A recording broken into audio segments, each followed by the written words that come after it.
really dig into what the Bible has to say about who God is and who God says that we are. And like actually believe that what God says in the Bible is what he means about how much he loves us and how much he's looking out for us.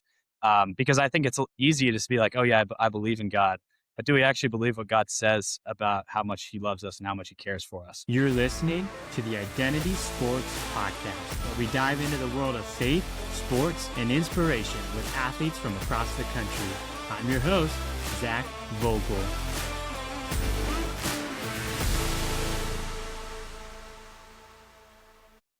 What's up, guys? You're listening to the Identity Sports Podcast. So excited to be with you today.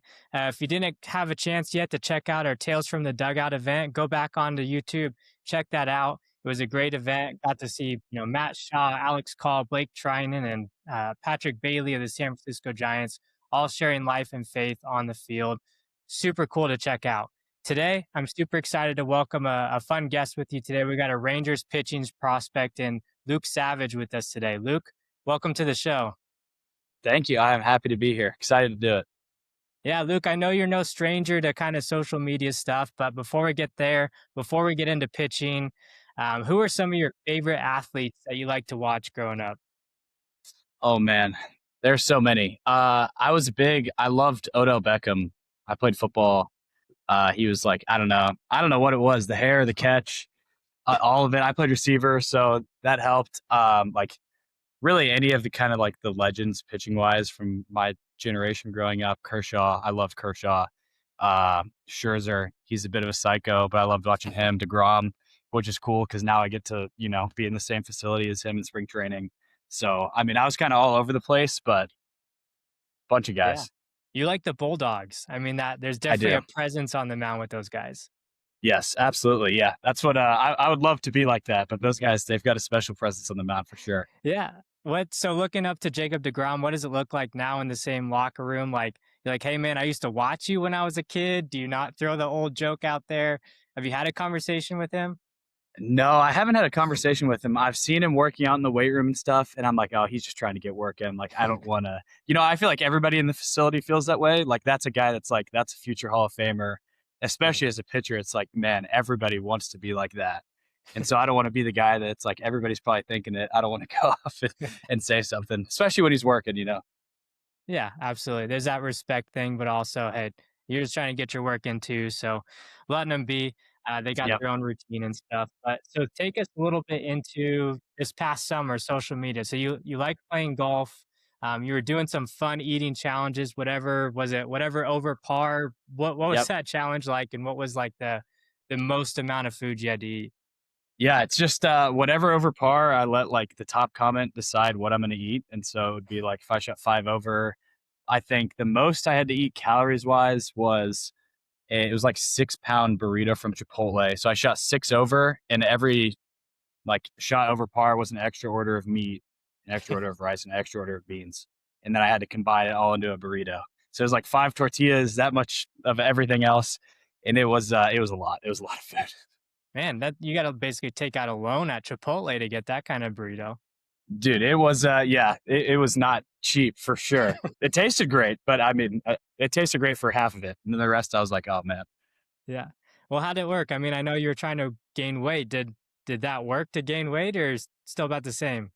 I'm still about the same. I'm like a few pounds heavier, which is good. I only wanted to be like a few pounds heavier, and so I think I'll keep doing it sporadically in season, just because like it's a good way to maintain and it's fun. So why not? Yeah. But no, I didn't put everybody. I came back spring training. Everybody thought I was gonna be like 10 to 15 pounds heavier, and I was not. Yeah.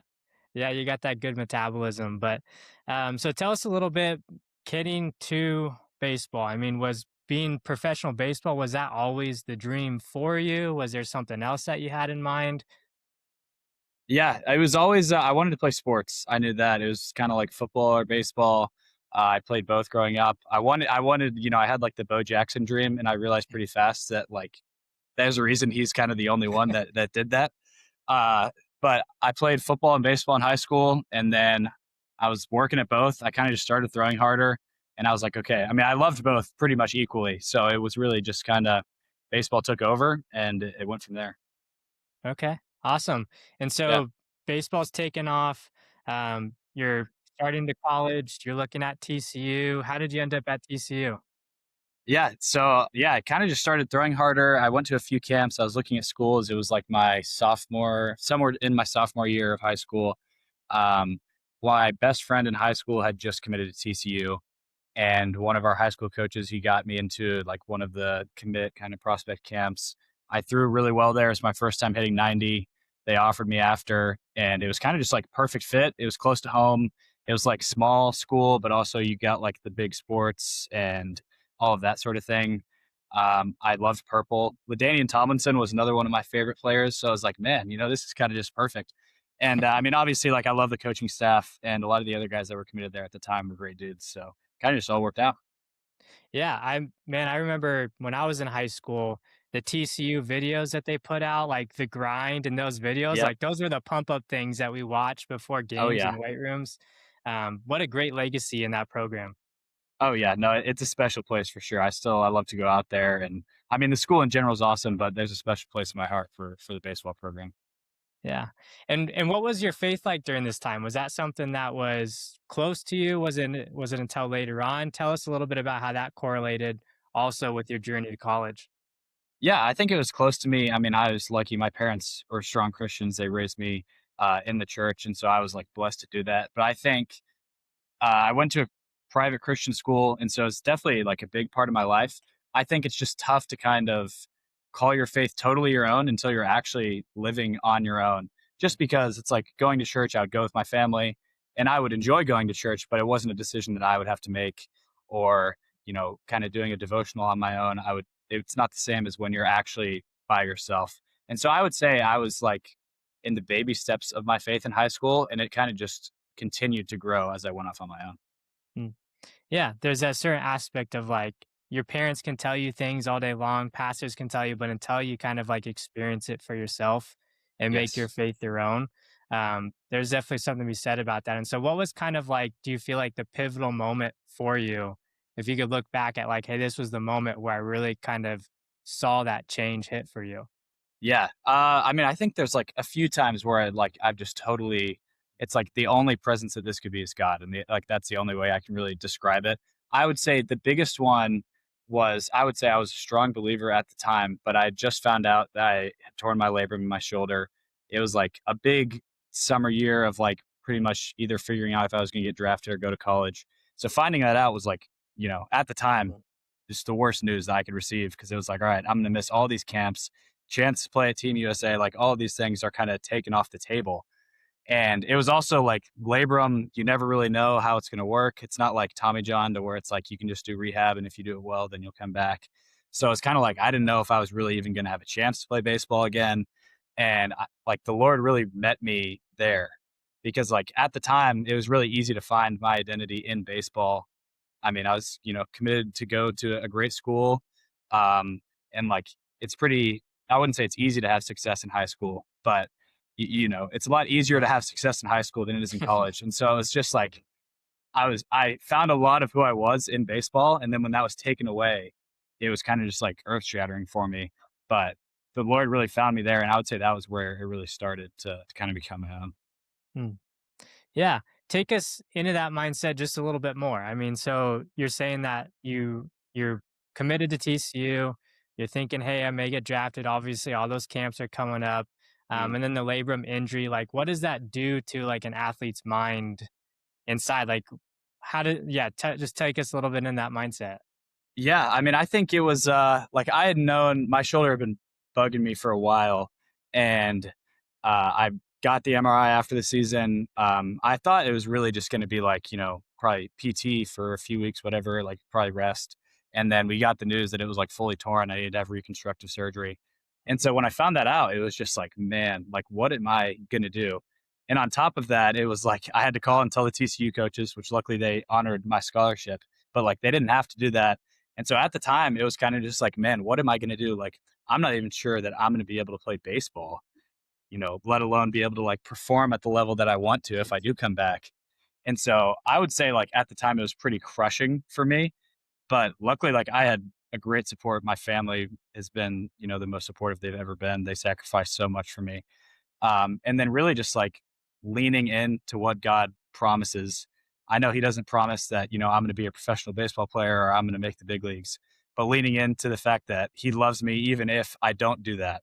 And so I would say that was where it really found comfort in that. Mm. Amen. Yeah. And that reminds me of I like to quote a lot Philippians 4:13, I can do all things through Christ who strengthens me. And on the face value, a lot of people are like, oh, I can literally go out and be a Major League Baseball player. I could be an NFL player. But Paul is writing that in prison, and it's, he's found a couple of verses before, he's found the secret to being content when he has a little and with a lot. And so it Mhm. kind of sounds like that was your situation there, is it was that first like, you know, God is going to love me whether I go on to play professional baseball or if I, pick up guitar or something and never touch a baseball again. Yeah, no, absolutely. Yeah, I couldn't have said it better. And I think like Philippians 4:13, you see it on Tim Tebow's I feel like that was where like it really started to blow up. And I used to think the same thing of like, oh, well, so I can do anything, which is true. You can, do a lot of things that you put your mind to. And but I think that was where I found out, like you said, of like maybe it's not what I'm doing, but it's like the fact that no matter what happens, is that this is who I am. Yeah, absolutely. And so that mindset then starts to shift. So you find out, obviously, like take us into the rehab and then kind of coming back, Mm, because I know COVID kind of shut you down for a little bit too. So you kind of had those setbacks. yep. Tell us a little bit about that journey. Yeah, no, it was rehab's tough. Anybody that's had shoulder surgery before, they'll tell you it's definitely not fun. I think it was like 8 months, 6 to 8 months of like no throwing. So it was just all the strengthening, the mobility, and all that sort of stuff. And then it was actually like this day, it was literally the day I was supposed to have my first start for pitching, was the day that like the NHL, all the seasons got canceled, and then our season got canceled. And so at the time, it was like devastating again, because it was like, man, I've just worked for whatever 12 to 15 months to come back. And this was kind of the chance to show not only everybody else, but like myself, that I can still do this. And just season shut down, everybody's in their house. And so like I couldn't even really train at the time, like with other people.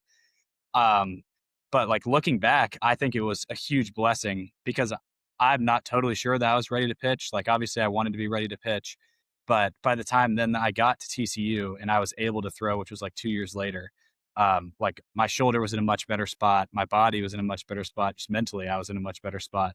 And so it turned out to be a blessing. But at the time it was like, man, we just did all this work, like all of us going to PT and all these different places. And then I didn't even get to throw in a high school season. Yeah, that was supposed to be your moment, right? The comeback Yeah. story that we draw up in our head. Yep. Yeah, absolutely. I was like, man, I'm going to go out, I'm going to throw 3 innings and have 9 strikeouts and all this stuff. And then it just, didn't even get to throw it all. Yeah, so then you got to go home, turn on MLB The Show, create a player, and live it that way. Exactly. Yeah. Turn it on. And then I set all the settings to like max. And I'm like, man, this is. Yeah, you got to get that gratification somehow. But no, so yeah, I mean, it's cool to see, like, God refining you. Said, it's almost a lot of times in the moment, COVID, those things, there's a lot of awful stuff, a lot of hardship, a lot Mhm. of hurt stuff. But to go back and see some of the things that God was able to take a terrible circumstance and work through those things to make, good, right? Yeah. What were some of the things that he taught you during that? You said you came back stronger mentally. What were some of those things? I think a big one, like we kind of touched on it just identity wise. I wouldn't say like I was just, I was only a baseball player, but I would say it was like a big part. And, having success on the field is always important. But it was like so important to me that it was like if I didn't have success, I would go home and be upset for a long time. And it was just kind of like consumed me to the point of like where I needed to have success. And then when that happened, it really taught me of like, okay, do I want to have success? Do I want to prepare and work as hard as I can to be able to use this to have success? Yes. But this is not like where I'm found or where my identity is found. And so really just finding myself and like first and foremost, I am actually a child of God. And that is where my whole identity is. I would say that was like the biggest one. And it ended up translating on the field because then you kind of just be able to like let go and just like let the preparation do its thing and then just go out there and try and perform the best of your ability. And I would say the second one is just patience because it's like I wanted things to happen a certain way. I didn't want to have shoulder surgery, obviously. Like I wanted to go and be able to show that, maybe I could get drafted or whatever it is. And then I wanted to throw when COVID was happening. But then like I look back and it ended up working out exactly how it's supposed to work out. And so I think really just like figuring out how I can trust that God not only has like his will, but also my best interest in heart. That was a huge thing. Yeah, and it's much easier where you're at now to look back and see those Yes. things. I'm sure, like, just Absolutely. that Yeah. perspective. Yes. No. Yeah. At the time, I probably did not feel the same way, but looking back, for sure. Yeah, and that's just encouragement for all, like, kids out there and stuff, like, we just feel like success is linear, right? Like, I look at you and say, "Man, this guy, like, I would have never guessed torn labrum, the COVID situation." I would have just thought, "Hey, he dominated in high school, he dominated in college, now he's in the minor leagues figuring it out," like, and so you hear from these guys that, like, no, like, so many of the guys that you watch on TV have gone through injuries. Some of them Mhm. have missed their high school teams, and it's just such cool perspective for kids to know that it's okay to not be perfect or it's okay to fail where you're at right now. Yes. Yeah, absolutely. I think anybody that you run into that hasn't like that you think hasn't dealt with something or is kind of just like, a red carpet out to where they are in professional sports is probably not the case. There are very few people that have experienced just like zero adversity to get to the point where they are. Yeah, and when we're going through that, I mean, the enemy wants us to feel like we're alone in those situations, right? And like Mhm. the best thing he can do is for us to have us not share and to not talk Yes. about the hurt and the pain because just as you mentioned, the things that helped you the most when you were going through those injuries was that community, right? Yeah. Yeah. No, absolutely. And I think that's one thing that I also learned during that time was because for a lot of time, it just like, stay bottled up of like, oh, I can handle this. But kind of opening up to people of like, man, this is really where I'm struggling right now. It really just like takes the weight off of your shoulders. And to be able to be in a community like that, I mean, it makes all the difference in the world. And I'm sure you'd be surprised too when you do that, how many other guys are then going through the same thing or going through similar. I mean, I'm sure you could rattle off 5 or 10 guys in the Rangers organization right now that have dealt with the torn labrum. Oh yeah, no, and I think like especially now that we're like older, but I mean we talk about stuff like that all the time. Like so much of us have dealt with similar things and now we can just like freely talk about it and it's just so I would say encouraging to be able to do that with other guys. Mm, absolutely. And so now finding your identity in Christ, being stable in that, obviously it's a daily battle. It's not like it's Mhm. perfect. You always have it Yeah, figured out. But yeah, how have you found that or like how does that now translate? How do you see it reflected in your day to day now with the Rangers? yeah. I mean I think like you said it's a daily battle and I think the biggest thing is really just waking up and choosing how you not only see yourself but you see the world and you see God.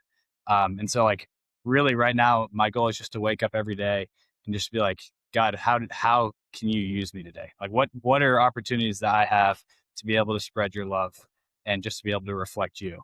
And so I think I mean there's so many whether it's the smallest thing in the world or a huge glaring thing, it's really just like God opened my eyes to what I can do to be able to show you. And I love it. There's two words that kind of come to mind when you share that. One is presence, and the other is freedom.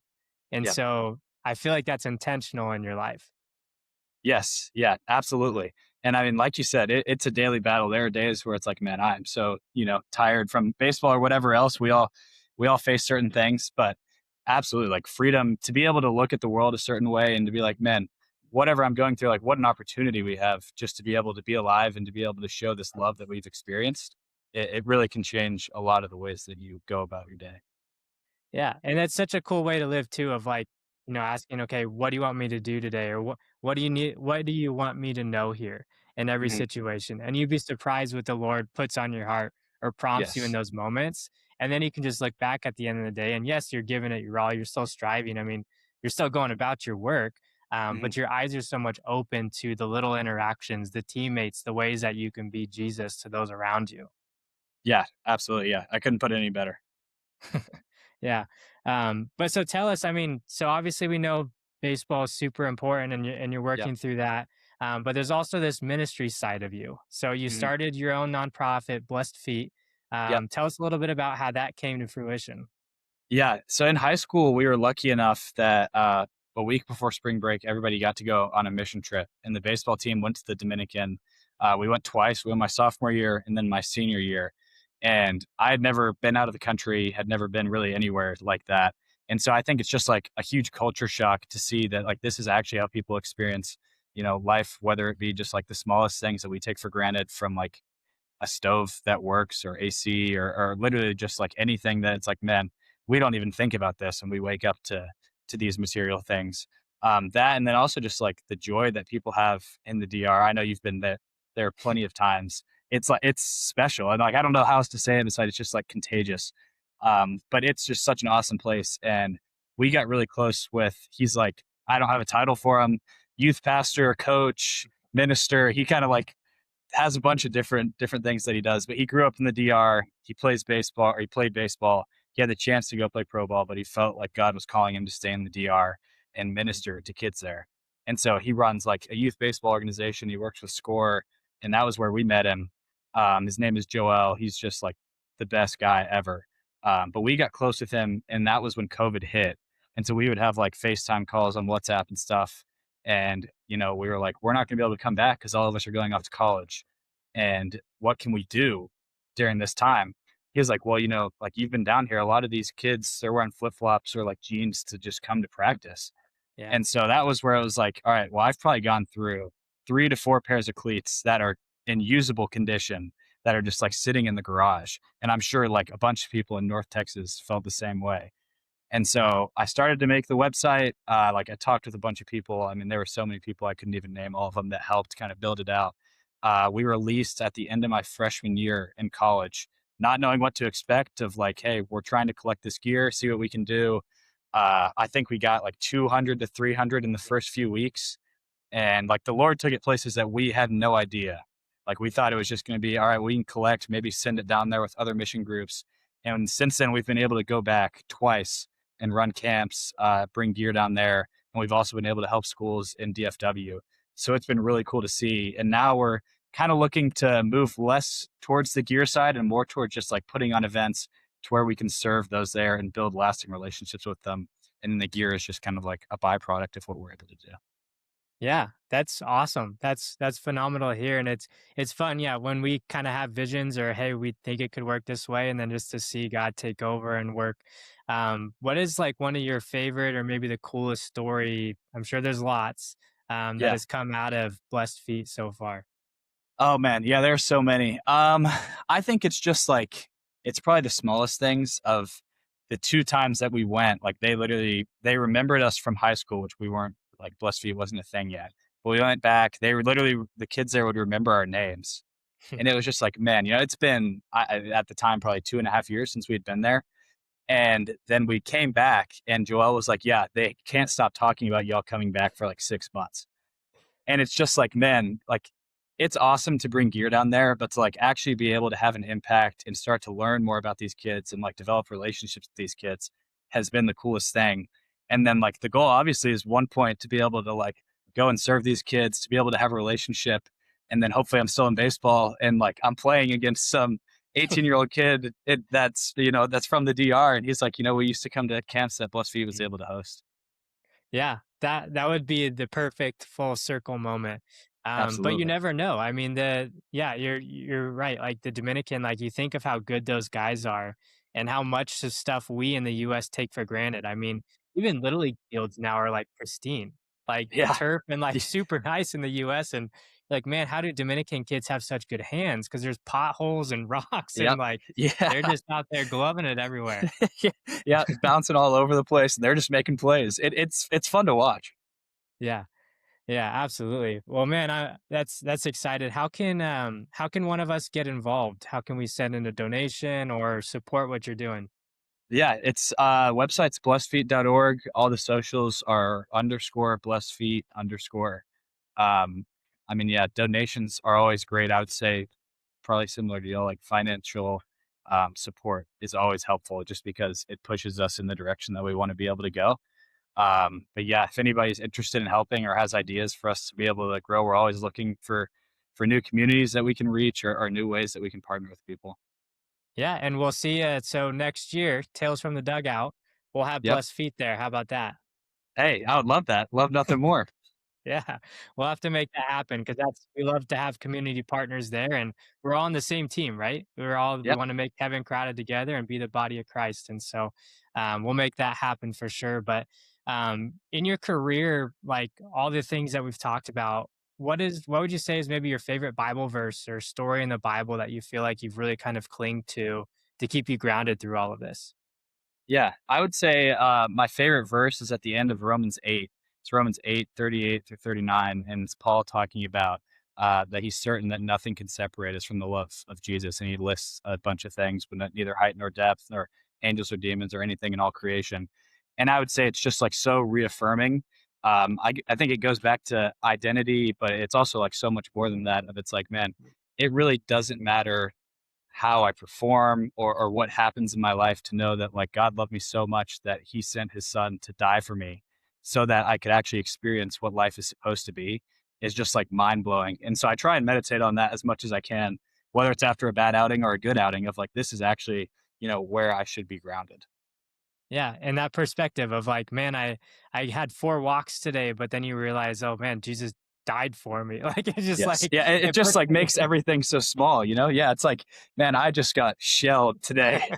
And that really stinks. But at the same time, it's like, man, what does that actually mean in like this whole scheme of things?